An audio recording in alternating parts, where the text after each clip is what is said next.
आपली संस्कृती, आपले संस्कार सदा राहू दे आपल्या सोबत। भारताच्या महान ग्रंथांचे आणि काव्यांचे संपूर्ण संकलन सबस्क्राइब करा तिलक।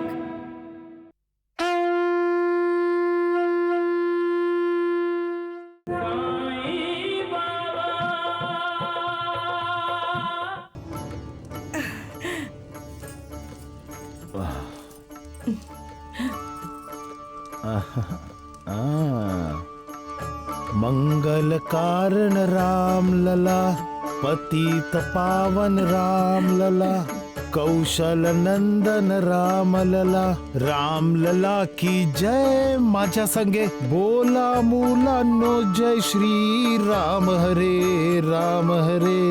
राम लला भाई राम लला। बाबा म्हणतायत की बाळाचं नाव राम ठेवा। राम लला भाई राम लला, राम लला भाई राम लला।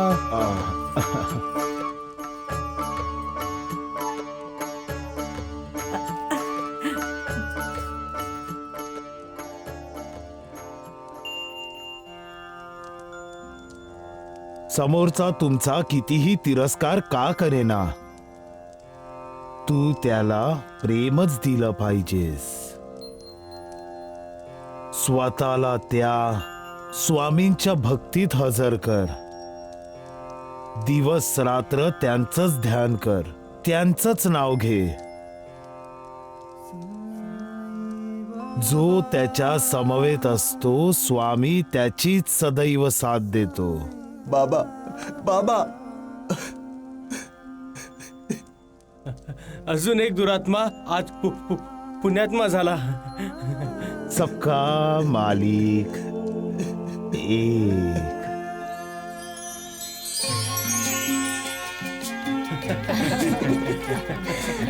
वाह, मला तर नाटक खूपच आवडलं। तुला मनीषा? हो, मला सुद्धा खूप आवडलं। नाटक पण चांगलं होतं आणि कलाकारांनी खूप छान काम केलंय। मी तर हे नाटक परत पाहू शकते। काय म्हणतेस निर्मला, पाहायचे का पुन्हा?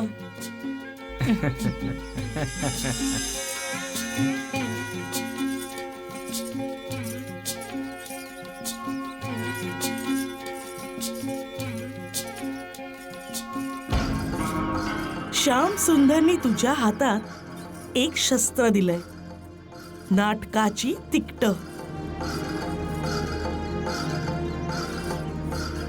वहिनीवर त्याच शस्त्राने वार करते। वहिनी, वहिनी, खबरदार! जर एक जरी पाऊल पुढे टाकलंस तर एका स्वारात मी तुझं हे सुंदर आयुष्य संपवू शकते। तुला काय वाटलं, तुझा कावेबाजपणा मला कळलेला नाही काय? तुझी कातडी जरी गोरी असली तरी मनाने तू काळीच आहेस। वहिनी, पण मी असेपर्यंत तुझा कुठलाही डाव यशस्वी होऊ शकणार नाही। मी तुला कधी यशस्वी होऊ देणार नाही।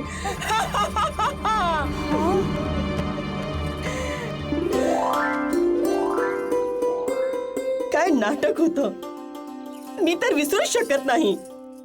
पाहिलंस, मला सगळं नाटक कसं तोंडपाठ झालंय ते। श्याम सुंदर आता कोणत्या नाटकाची तिकीट आणणार आहे? ते नाटकाची तिकीट तर नक्कीच आणतील। तुम्ही कुठला तरी बहाणा करून आमच्या बरोबर नाटकाला यायला नकार द्या। पण का? कारण ओहो वहिनी, तुम्हाला समजत कसं नाही? तुम्हाला तर माहिती आहे ना, आमचं नवीन नवीन लग्न झालंय। आम्ही दोघं एकत्र बसून नाटक पाहिलं तर नाटक बघायला एक वेगळीच मजा येईल। आणि तुम्ही दोघं जर आलात तर तुम्ही दोघंही बसणार आमच्या दोघांच्या मध्ये। मग त्यांचं तोंड पूर्वेला आणि माझं तोंड पश्चिमेला, आणि तुम्ही दोघं जण बसणार मध्ये। तुम्हाला पण समजायला हवं ना वहिनी, तुम्ही आमच्यापेक्षा मोठ्या आहात। श्याम सुंदर तर खूप भोळे आहेत आणि तुमच्या उपकारांनी वाकलेले आहेत, ते तर काही बोलणारही नाही। पण कृपा करून ते जेव्हा तिकीट घेऊन येतील तेव्हा तुम्ही आमच्या बरोबर अजिबात येऊ नका। आणि तसंही आमच्या आयुष्यामध्ये तुमची चाललेली ही ढवळाढवळ मला अजिबात पसंत नाही। शेवटी तू माझ्या शब्दांची सूर माझ्या कानात फिरवलेसच। माझं हृदय तुझ्या कट्याऱ्याची धार एक वेळ सहन करेल, पण तुझ्या शब्दांची धार सहन करू शकत नाही. नाही करू शकत. नाही करू शकत.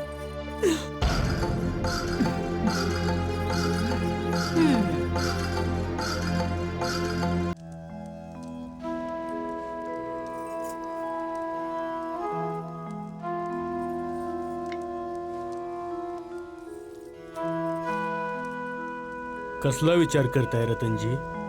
जे मनात आहे ते साईबाबांशी बोला. आम्ही आपल्याला शरण आलो आहोत साईबाबा. तुम्हाला तर माहिती आहे साईबाबा, जसं भक्तीशिवाय कीर्तन, बाजाशिवाय म्युझिक गोड वाटत नाही, त्याच प्रकारे बेबीशिवाय घर चांगलं वाटत नाही. शून शून वाटतं. आमच्यावर ईश्वराची कृपा होणार नाही का साईबाबा? काय आम्हाला छोटे बाळ होणार नाही का साईबाबा? तुम्ही तर सगळ्यांचा त्रास दूर करता साईबाबा. आमच्यावरही कृपा करा. आम्ही खूप आशेने तुमच्याकडे आलो आहोत साईबाबा. साईबाबांकडे जे कोणी येतात ते रिकाम्या हाती कधीच जात नाहीत. माझी रिकामी कूस भरू दे साईबाबा. आमच्यावर दया करा. मला दक्षिणा देणार नाहीत का रतनजी?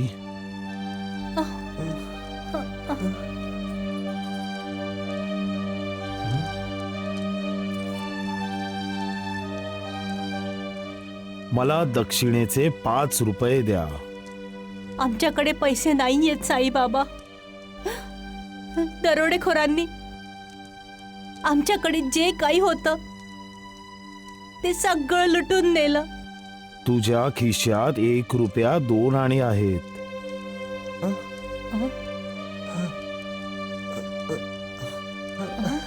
हो हो, 1 रुपया आणि 2 आणे आहेत.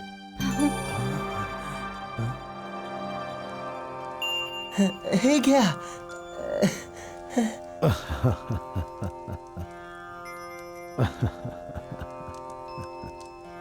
पण साईनाथ, तुम्ही तर 5 रुपये मागितले होते दक्षिणेचे.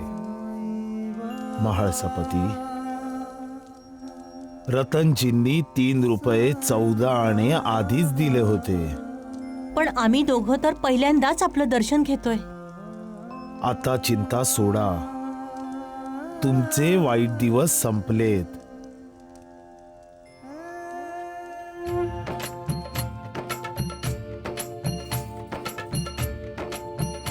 मालिक तुमची इच्छा पूर्ण करेल.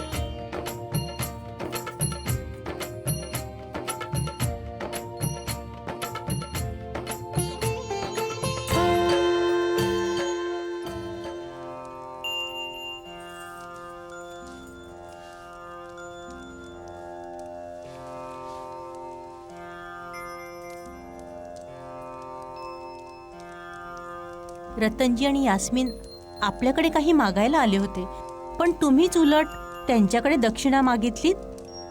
मी दक्षिणा नाही, रतनजी आणि यास्मिनच्या दुर्भाग्याला माझ्या पदरी घेतलंय लक्ष्मीची आई. तसही मी माझ्या भक्तांचं जे काही स्वीकारतो त्यापेक्षा 100 पट जास्त मला त्यांना परत द्यावं लागतं. सबका मालिक एक. साहेब, आपण जर आम्हाला मदत केली नसती तर कदाचित आम्ही जिवंतही राहिलो. ताई, कळत नकळत आमच्याकडून काही चूक झाली असेल तर आम्हाला माफ करा. रडतेस कशाला वेडे? तुला तर आनंद झाला पाहिजे, कारण तू तुझ्या घरी राहत्याला परत चाललीयस. साईबाबांच्या कृपेने तुमचे कुटुंब परत एकत्र आलंय. जा, आनंदात राहा. कधीही वाटलं तर नांदेडला यायचं. हे आपल्या भावाचं घर आहे असं समज. सांभाळून जाल.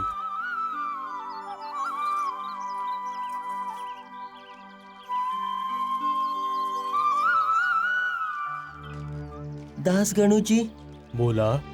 आम्ही साईबाबांना याआधी कधी भेटलेलो नाही.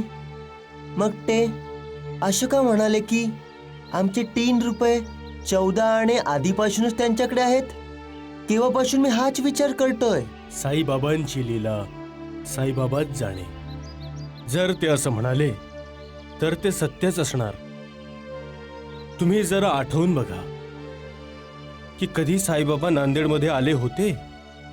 कधीच नाही. हे बघा रतनजी, साईबाबांची अनंत रूपं आहेत.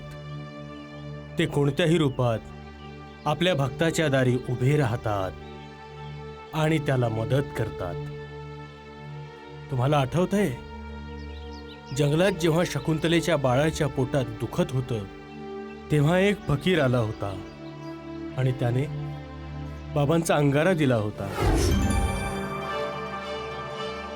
हे घे पुडी आणि याच्या पोटावर ला, सगळं ठीक होईल.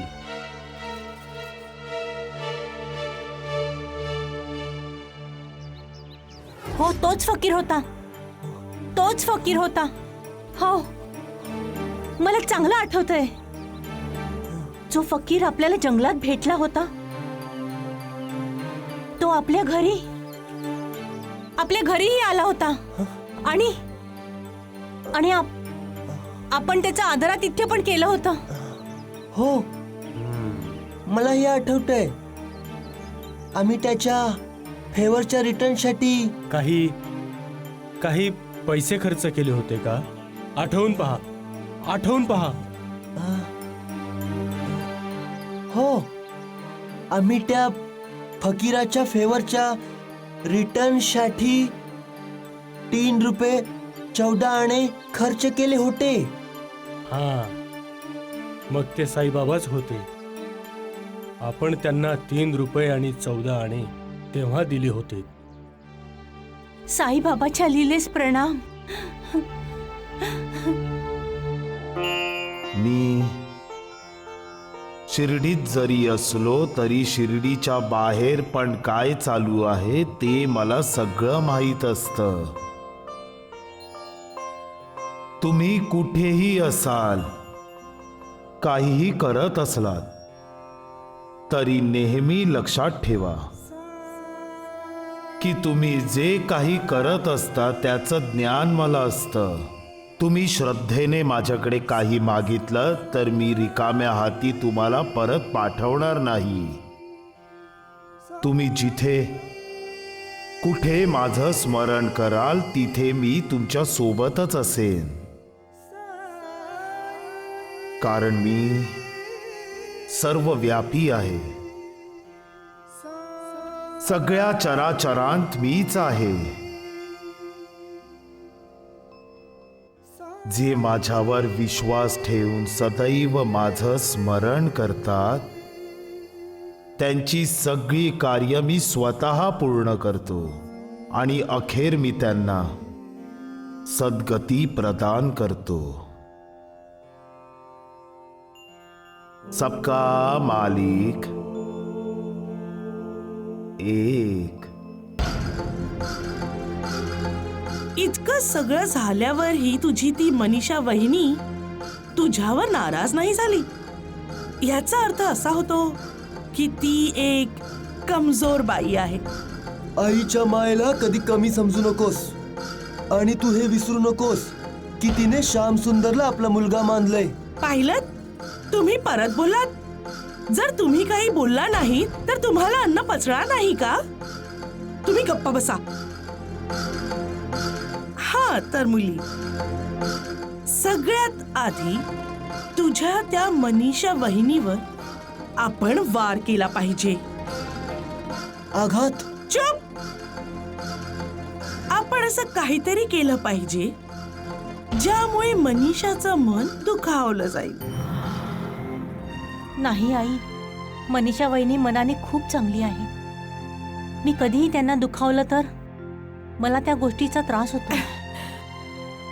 मी मनीषा वहिनींच्या डोळ्यात पाणी नाही पाहू शकत. मग ठीक आहे, तू पण तिच्या बरोबर अश्रू गाळत बस. आई, जर तुला आयुष्यात पुढे जायचं असेल तर स्वतःला मजबूत कर. राजेंद्र सायकल्सचे मालकीण व्हायचंय की नाही? जो निशाणा तू मनीषा वहिनीवर साधलायस ना त्याने तर ती नक्कीच घायल झाली असणार. ती सावध व्हायच्या आधी आणि तुझा हेतू तिला कळण्याच्या आत तू तुझ्या भात्यातून एका मागे एक बाण सोडत राहा आणि तिला असं काही घायल कर की ती तुझ्या पुढे नाक घासायलाही वाकू शकणार नाही. मला तू विजयी व्हायला हवी आहेस बेटा, आणि मला तुला राजेंद्र सायकल्सची मालकीण झालेली पाहायची. फक्त तुला. प्रत्येक जण चांगला असतो आणि वाईटही. मनुष्य जी काही कर्म करतो ती पूर्ण वाईटही नसतात ना पूर्ण चांगली. असं समजा की बऱ्या वाईटामध्येही एक युद्ध चालू असतं. दोघे सतत एकमेकांवर कुरघोडी करायचा प्रयत्न करत असतात. नानावली, वाईट नेहमी चांगुलपणाला हरवायला पाहत असते, संपवायला पाहत असते, पण चांगुलपणा कधी संपू शकत नाही. या चांगल्या वाईटातल्या लढाईला आपण सत्सद विवेक बुद्धी म्हणतो. मनुष्य जेव्हा स्वतःला ईश्वर भक्तीत झोकून देतो तेव्हा त्याचा विवेक जागृत राहतो. मग तो कधीही दुसऱ्यांविषयी वाईट चिंतित नाही. पण बाबा, जेव्हा त्याचा विवेक गाढ निद्रेत अधीन असतो ना, तेव्हा तो वाईट कर्मच करतो. त्या ढोंगी पाखंडी कपटी द्वारकानाथ सारखा.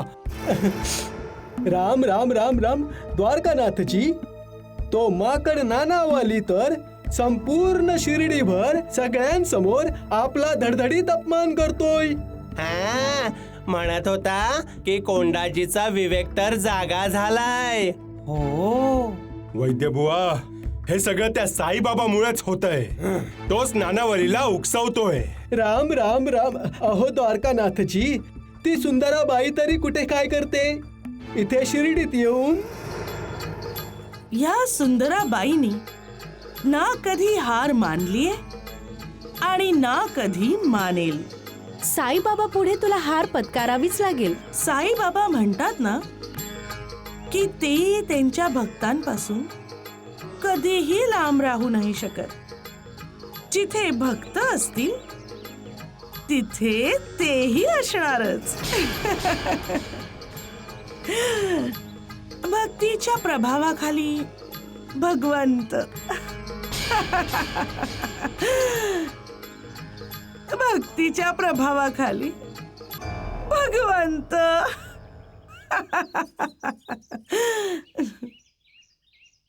नमस्कार वहिनी. अहो श्याम सुंदर आलाय, जरा नाश्ता बिष्टाचं बघा. नाही नाही दादा, नाश्ता बिश्ता तर आपण थिएटर मध्येच जाऊन करूयात. हा, थिएटर? हा. काय झालं, नाटकाची तिकीट घेऊन आला आहेस का? हा. तुम्हाला तर माहिती आहे ना, आमचं नवीन नवीन लग्न झालंय. आम्ही दोघं एकत्र बसून नाटक पाहिलं तर नाटक बघायला एक वेगळीच मजा येईल. आणि तुम्ही दोघं जर आलात तर तुम्ही दोघंही बसणार आमच्या दोघांच्या मध्ये. मग त्यांचं तोंड पूर्वेला आणि माझं तोंड पश्चिमेला, आणि तुम्ही दोघं जण बसणार मध्ये. वहिनी, शनिवारी नाटक बघायला जायचंय आपल्या सगळ्यांना. मग काय वहिनी, येणार ना आमच्या बरोबर नाटक पाहायला? अरे मनीषाला काय विचारायचं, मनीषा तर नेहमीच तयार असते नाटक पाहायला. त्या दिवशी माहिती आहे ना, त्या दिवशी नाटक पाहून केवढी खुश झाली होती. पण मला आता नाटक बघायचं नाहीये. काय म्हणतेस काय? हेच की आपण नाटक पाहायला जाणार नाही आहोत. आणि श्यामसुंदर, यापुढे तू आमच्याकरिता नाटकाची तिकीट आणू नकोस. आम्ही नाही येणार. वहिनी नाटक पाहायला नाही का म्हणतायत दादा? कारण आम्हाला नाटक पाहायचं नाहीये. नाही वैद्यबुवा, नाही. आता अजून सहन होत नाहीये. आम्हाला तर अजिबातच सहन होत नाहीये. हो दगडू, आपल्या सर्वांना तर चमचाभर पाण्यात बुडून मेलं पाहिजे. अरे गप्प बसा मूर्खांनो, गप्प बसा. नाहीतर पाण्यात बुडून नाही पण माझ्या मारामुळे नक्कीच मराल, कळलं? भगवंत मला आज्ञा करा, मी त्या वेळेचे तंगडच मोडतो. दगडू, हा काय तंगड तोडणार आहे? त्याच्या समोर तर याचे पाय लटपट कापतात. हे खबरदार, जर परत तोंड उघडलंस तर दगडू. अरे राम राम राम. कधी कधी तर मनात असं येतं की मी तुम्हा दोघांना असं औषध पाजावं की तुमचा आवाजच बंद होईल. मूर्ख कुटचे. औषध? वैद्यबुवा, तुमच्याकडे असं कुठलं औषध आहे का ज्यामुळे त्या माकड्या नानावलीला धडा शिकवता येईल आपल्याला? राम राम राम. का नाही का नाही द्वारकानाथजी, मी असं औषध तयार करेन त्या वेडपट नानावलीसाठी की तो सगळं विसरून स्वतःतच गुंतलेला राहील, खाजवणाऱ्या कुत्र्यासारखा. अरे, खूपच छान. मस्त. नानावली, काय बाबा? सावध रहा. तुझा वाईट काळ येणार आहे. आपलं वाईट चिंतणाऱ्यांना ओळखायचा प्रयत्न कर. बाबा, माझं वाईट चिंतू द्यात. मला माहिती आहे बाबा, माझं काहीही वाईट होणार नाहीये. तुमचा मला आशीर्वाद आहे की बाबा? बाबा, कुणी माझं काही वाक्य केलं ना तरी मला विश्वास आहे बाबा की तुम्ही माझं वाईट होऊ देणार नाही. बाबा, मी स्वतःला या चरणांवर समर्पित केलंय बाबा. जय साई बाबा, जय. सबका मालिक एक. सबका मालिक एक आहे आणि आमचे मालिक साईबाबा. साईबाबा. अरे, हा घराचा दरवाजा उघडा कसा? तारावहिनी, माझी पत्नी कुठे बाहेर गेले का? अरे, या तारावहिनी नाराज का बरं झाल्या? वत्सला वहिनी, तुमच्याकडून ही अपेक्षा नव्हती केली. का? अरे पण मी काय केलंय? आतापर्यंत जे लपून करायचं ते आता जमान्यासमोर आलंय. जा जा जा, आज जाऊन बघा. अरे पण मी असं केलंय तरी काय झालंय तरी काय काय माहित? अरे कोण आहे आतमध्ये? या गावातल्या बायकांना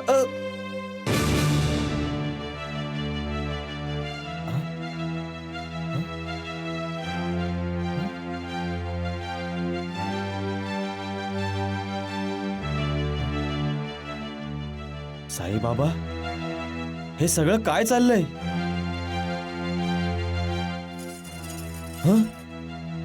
कोण कोण आहे?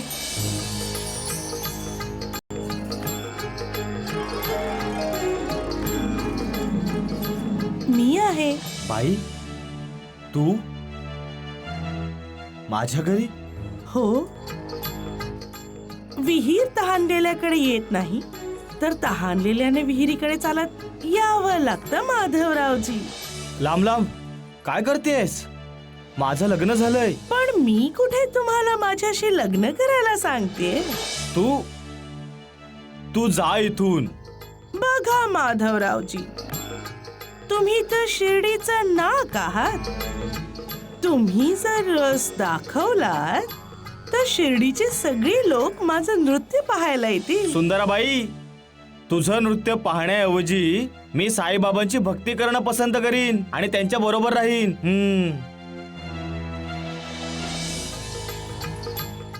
जर साईबाबांबरोबर राहायचं असेल तर माझं नृत्य पाहायला साईबाबांना पण बरोबर घेऊन या ना. माझ्या नृत्य आविष्कारात तुम्हाला ईश्वराचा आविष्कार दिसेल. हा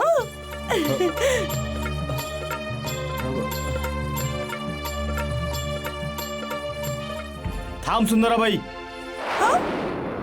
तू इथे तुझा वेळ वाया घालवतेस. तुझ्या नृत्याचा, तुझ्या सौंदर्याचा, तुझ्या नखऱ्यांचा माझ्यावर काही एक परिणाम होणार नाहीये. अरे जो करतो ईश्वराची भक्ती त्याला स्पर्शही करू शकत नाही माया, मोह आणि आसक्ती.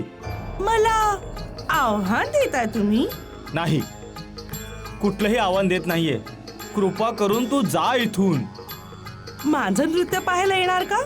तरच मी जाईन. ठीक आहे, मी येईन. खरंच? बघा हा, तुम्ही साईबाबांचे भक्त आहात. खोटं नाही हा बोलायचं. आज रात्री एका अटीवर. मला आपली कुठलीही अट मान्य आहे. तू आधी जाऊन साईबाबांचं दर्शन घेतलं पाहिजेस, मग मी येईन. ठीक आहे, मी द्वारकामाईत जाईन. मला सुद्धा साईबाबांचं दर्शन तर घ्यायचंय. मी आपली वाट पाहीन माधवरावजी. हं?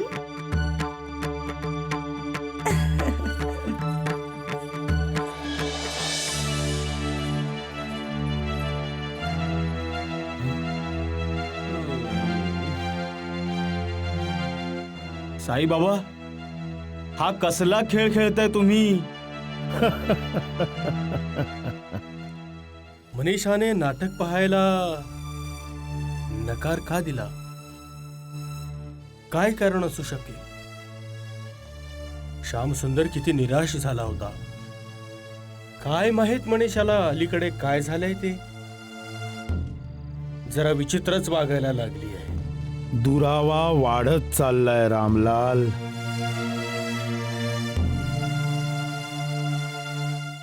कोण कोण कोण बोलताय? तिरस्कार दुरावा वाढवतो आणि प्रेमाने दुरावा सांधता येतो रामलाल.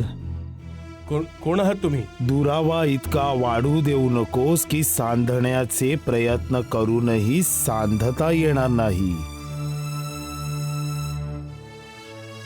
बाबा, कुठल्या दुराव्याबद्दल बोलताय बाबा? रामलाल, शरीरावरचे घाव भरून येतात, पण मनावरचे घाव कधीच भरून येत नाहीत. मनावरच्या जखमा नात्यांमध्ये दुरावा निर्माण करतात, आणि जेव्हा नात्यांमध्ये दुरावा येतो तेव्हा पोटचा गोळाही खूप दुरावतो रामलाल. बाबा, बाबा, सबका मालिक एक. मनीषा, मनीषा, मला तर कळतच नाहीये की अचानक तुला काय झालंय ते. तू आजवर कधीच श्यामसुंदरवर रागावली नाहीस. नेहमीच त्याचं मन राखलं आहेस, पण आज इतकी रुक्ष प्रतिक्रिया, ते सुद्धा नाटकाबाबतीत, जे तुला खूप आवडतं. किती खुशीत तो तुझ्यासाठी नाटकाची तिकीट घेऊन आला होता, पण तू मात्र सरळ सांगून टाकलेस की नाही नाही, आम्ही नाटक पाहायला येणार नाही. पाहिलास त्याचा चेहरा एवढासा झाला होता. आणि निर्मला पण तुला समजावत होती, पण तू तर ऐकायलाच तयार नव्हतीस. तुम्हाला पण समजायला हवं ना वहिनी, तुम्ही आमच्यापेक्षा मोठ्या आहात. श्याम सुंदर तर खूप भोळे आहेत आणि तुमच्या उपकारांनी वाकलेले आहेत. ते तर काही बोलणारही नाहीत, पण कृपा करून ते जेव्हा तिकीट घेऊन येतील तेव्हा तुम्ही आमच्याबरोबर अजिबात येऊ नका. आणि तसंही आमच्या आयुष्यामध्ये तुमची चाललेली ही ढवळाढवळ मला अजिबात पसंत नाही. मनीषा, माझं बोलणं समजून घ्यायचा प्रयत्न कर. तुला असं तर वाटत नाहीये ना की श्यामसुंदर आपल्या घरी येऊ नये? तुला श्यामसुंदरला नाराज करायचे आहे का? तुला असं वाटतं का की आपल्याशी बोलू नये? असं होऊ नये म्हणूनच मी नाटक पाहायला यायला नकार दिला.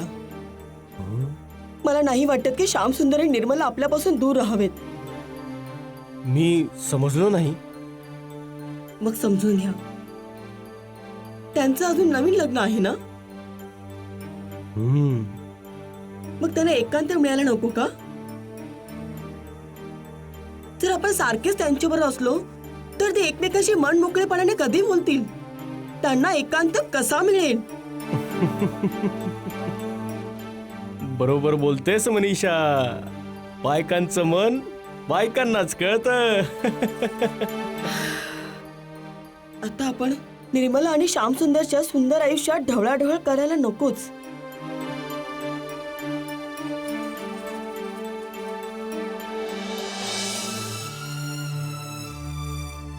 बाबा, मनीषा असं का म्हणाली बरं? ऐकताय ना तुम्ही?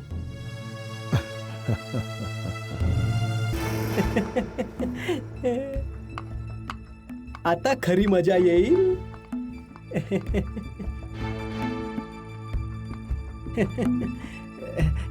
वैद्यबुवा, आपण त्या नानावलीसाठी औषध तयार करता आहात? तयार करत नाहीये, तयार झालंय. ह्या पेढ्यात आपल्या सगळ्या समस्यांचं समाधान आहे. ते तर सगळं ठीक आहे वैद्यबुवा, पण हा द्रव पदार्थ कसला आहे? द्वारकानाथजी, हे द्रव्य म्हणजे ह्या पेढ्यात मिळवलेल्या माझ्या औषधाचा उतारा आहे.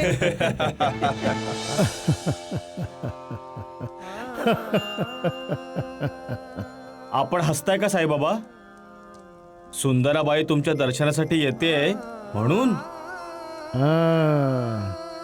श्यामा, मी पाहतोय ना तू सुंदरबाईच्या सौंदर्याच्या मोहमायेच्या जाळ्यात अडकत चालला आहेस. बघत रहा, बघत रहा, तोपर्यंत बघत रहा जोपर्यंत हा माधवराव, म्हाळसापती, मेरू, गणू, नायक, तात्यांसारखे आपले सगळे भक्त सुंदराबाईचा तमाशा पाहायला जात नाहीत, तोपर्यंत बघतच रहा. सबका मालिक एक है. तू याच्या पुढे जाऊ शकत नाही. अरे चल हट. आज तर मी द्वारकामाईत जाणारच.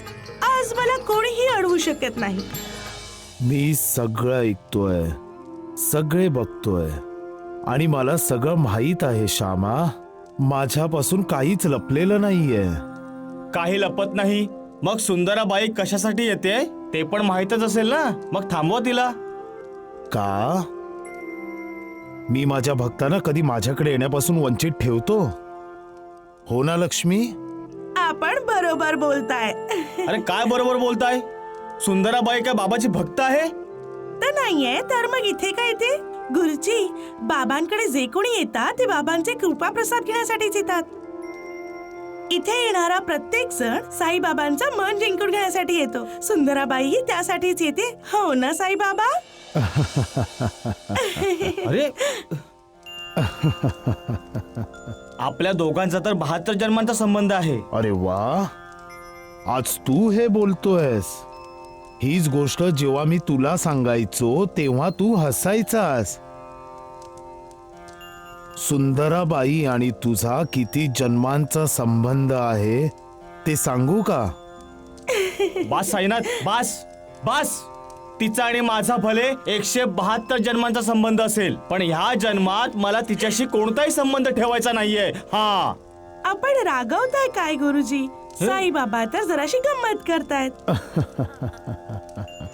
ह्यांना थट्टा सुचते, पण माझे प्राण संकटात आले आहेत. जर मला नाईलाज म्हणून सुंदराबाईचं नृत्य पाहायला जावं लागलं तर बदनामी तुमचीच होईल. मी तुमच्याकडे बोट दाखवेन, कारण ती तुमची भक्त नाहीये. हा श्यामा, कोणी माझा भक्त असेल किंवा माझा भक्त नसेल, माझ्या मनात दोघांसाठी कोणताही भेदभाव नाहीये.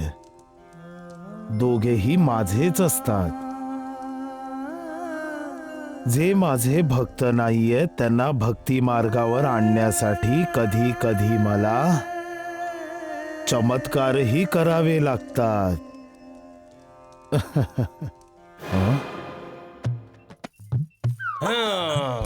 सोड सोड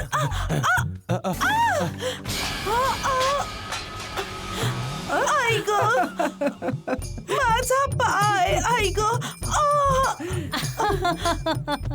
अगं बघतीस काय नुसती उठव की मला आई ग अगं माझा पाय सुंदराबाई उठा. सुंदराबाई तुझा सत्यानाश होईल नानावली. अरे उठवा मला कोणीतरी. माझा पाय आई गो.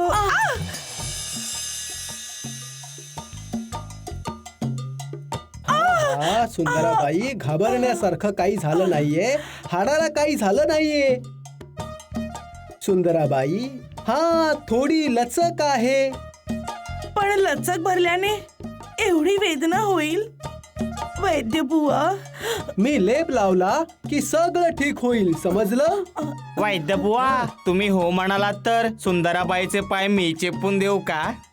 चुप राहू दे, मी पाय चेपून देतो. हा अरे गप्प बसा मूर्खांनो, नाहीतर मी तुम्हा दोघांचा गळा दाबीन, कळलं?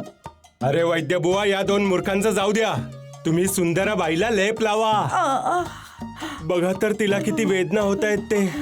वैद्य बुवा, तुम्ही जाऊन लेप घेऊन या. मी नाही आम्ही हा आम्ही दोघं आपल्या हातांनी पायाला लेप लावतो. अरे गप्प बसा मूर्खांनो, जा आधी लेप घेऊन या. हो जातो, लेप घेऊन येतो. हे दुसऱ्यांदा होतंय की मी द्वारकामाईत नाही जाऊ शकले. पण तू पडलीस कशी? त्या नानावल्लीमुळे. ते माकड. वेद बुवा, सुंदराबाई आज नाचू शकतील ना? नाही नाही नाही नाही, अजिबात नाही. प्रयत्न सुद्धा करू नका, कळलं? कमीत कमी 2 दिवस तरी तुला आराम करावा लागेल सुंदराबाई. मग परत तपासून पाहू. ठीक वाटलं तर मी तुला नाचण्याची परवानगी देईन. वैद्य बुवा, आता उशीर करू नका. आजच त्या नानावलीचा बंदोबस्त करा. आज त्याने सुंदराबाईला पाडलंय, उद्या आपल्याला पाडेल. आधी तुम्ही पडा तर द्वारकानाथजी. आम्ही आहोत ना तुम्हाला वरती उचलण्यासाठी. हा अरे चुप्प राहा मूर्खांनो, नाहीतर मी तुम्हाला आयुष्यातून उठवीन. बाबा ही सुंदराबाई ना आता ह्या द्वारकाबाईत यायची नाही. खरं बोलतोस तू? माधवरावजी आणि लक्ष्मी, तुम्ही सुद्धा ऐका. या द्वारकामाईत ना कधी बाबा असत्य प्रवचन करतात आणि नानावली असत्य बोलतो. हो साईबाबा, बघा तरी हे ऐकून गुरुजी किती खुश झाले आहेत. धन्य आहात आपण साईबाबा, धन्य आहात. आज आपण खरोखरच सिद्ध केलं की आपण आपल्या भक्तांची लाज राखता. पण साईबाबा, तुम्हाला तर प्रत्येकाला भक्ती मार्गावर आणायचंय ना, मग आपण दुसऱ्या वेळेसही सुंदराबाईला मार्गदर्शन केलं नाही, असं का? लक्ष्मी बेटी, मी तर माझ्या भक्तांचा दास आहे. सदैव त्यांच्या अधीन असतो आणि नेहमीच त्यांची काळजी घेतो. ते माझ्यापासून किती का लांब असेनात, त्यांची हाक ऐकल्यावर मी ताबडतोब त्यांच्याकडे पोहोचतो. आणि माझा जो भक्त श्रद्धा आणि विश्वासाने द्वारकामाईत येतो आणि स्वतःला मला पूर्णपणे समर्पित करतो, तो मलाही जिंकून घेतो. साईबाबा, मग सुंदराबाईचा आपल्यावर विश्वास नाहीये का? सुंदराबाई अहंकाराधीन झालीये लक्ष्मी बेटी. ना तिला मला भक्तिभावानं जिंकून घ्यायचंय आणि ना तिने आसक्तीचा त्याग केलाय. जेव्हा तिचं अंतःकरण शुद्ध होईल, जेव्हा ती अहंकारातून मुक्त होऊन येईल, तेव्हाच द्वारकामाईत प्रवेश करू शकेल. गुरुजी, जोवर पूर्वजन्मीच्या संस्कारांचं संचित नसेल ना, तोवर बाबांचं दर्शन होणंही दुर्लभ आहे. खरं बोललास. सबका मालिक एक.